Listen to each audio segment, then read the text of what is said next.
Il y a quelques mois, je croise un ami retraité dont je vous ai déjà parlé, je crois. La mairie a laissé couper une forêt protégée à côté de chez lui, sans autorisation préfectorale. Oui, je sais, c'est illégal, mais il paraît qu'un fonctionnaire du ministère de l'écologie est venu, il a déduit que les sapins avaient une maladie, et un mois après, pof, les 4 hectares avaient déjà été rasés.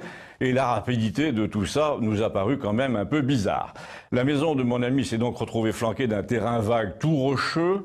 1 an et demi a passé, mais mon gars, le jour où je l'ai croisé, était tout content parce que grâce à Google Images, il avait retrouvé 2 photos satellites datées avec confirmation par l'IGN qui témoignaient que la parcelle était en fait garnie à 80% de hêtres qui donc ne pouvaient pas attraper une maladie du sapin.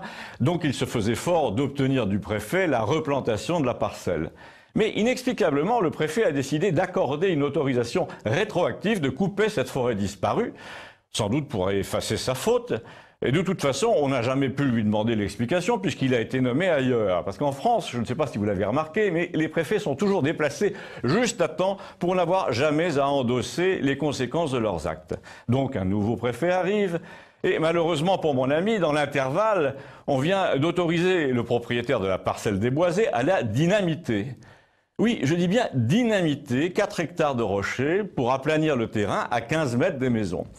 Le nouveau préfet reçoit le plaignant et lui dit que comme l'ancien préfet a donné l'autorisation de dynamiter avant de partir, il ne peut rien faire, bien qu'il n'approuve pas. Le plaignant lui dit « Mais attendez, la zone est protégée par le plan d'urbaniste. » Eh bien justement, lui dit le préfet, dans le nouveau plan qui est à l'étude, elle ne sera plus protégée, c'est prévu. Attendez, comment le préfet peut-il connaître l'issue d'un truc qui est à l'étude, d'une enquête publique qui n'a pas encore eu lieu? Eh bien, c'est bien plus simple que cela. Il ne connaît pas les conclusions de l'enquête, mais il n'a aucune intention d'en tenir compte. Bon, évidemment, il ne l'a pas dit comme ça, mais c'est la réalité. Tout le monde sait qu'une enquête publique est là pour promener le citoyen, car elle ne change rien.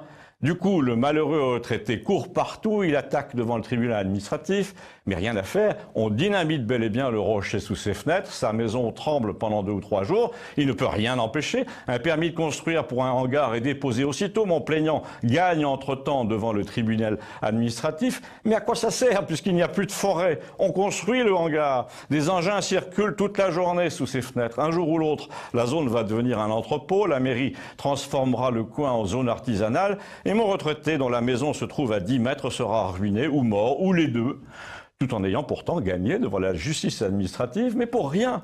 Elle lui a consenti juste le remboursement des frais de justice pour cette mascarade, c'est tout.